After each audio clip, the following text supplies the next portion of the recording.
Friends, आज दिन की शुरुआत वापस से सहरी से हो रही है। सहरी में उठे, सहरी किया, उसके बाद फिर नमाज़ पढ़ी, तस्बीह पढ़ी और उसके बाद सब कुछ करते-करते फ्री होते-होते 6:15 साढ़े 6 बज जाते हैं।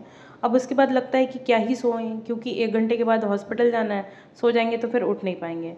तो ख़ैर हम फिर सोते नहीं हैं और उसके बाद फिर टाइम का वेट करते हैं, टाइम होने के बाद रेडी होकर के हॉस्पिटल पहुँच जाते हैं। आज जब ग्रूमिंग शीट फिल करने का टाइम आया तो पेन हमारे पास थी नहीं, हमने रिसेप्शन से पेन लिया और यहाँ की पेन ऐसी थी, ऐसा लग रहा था कि इसको पोलियो मार दिया है। अब मतलब मेरे से टिक करते भी नहीं बन रहा था इस पेन से कि मतलब कितनी मुश्किल से हमने फिर किया। ख़ैर जो काम नहीं भी किया था उसके लिए भी टिक मार दिया हमने, जैसे कि मेकअप। अब क्योंकि मेकअप तो रमज़ान भर हम करेंगे नहीं, लेकिन फिर भी टिक मार दिया कि चलो ठीक है, कोई नहीं। फिर हम आए, हमने सोचा कि चलो कंसेंट वगैरह फ़िल कर लेते हैं। लेकिन यार आज हम क्या बताएं, इतना भयानक नशा हो रहा था हमको नींद का। ऐसा लग रहा था कि हम यहीं बेहोश हो जाएंगे।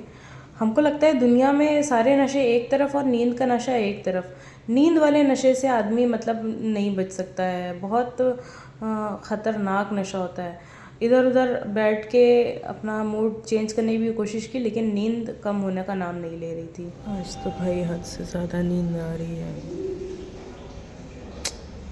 बैठे बैठे बहुत ज़्यादा आ रही थी तो हम आ गए इधर बालकनी पे, धूप में उड़ जाए नींद। इतनी कोशिशों के बावजूद नींद नहीं जा रही थी। खैर अपने आप को 2-3 थप्पड़ मारे कि नींद भगाओ भाई।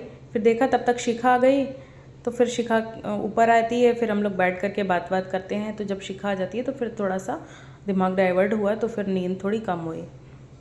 इसके बाद फिर हम लोग अपने अपने काम में लग जाते हैं। फिर दोपहर में थोड़ा बहुत बैठ करके हंसी मजाक होता है, लेकिन फिर करते करते शाम के 4 बज गए थे, क्योंकि बहुत ज़्यादा आज भीड़ थी तो काम भी था।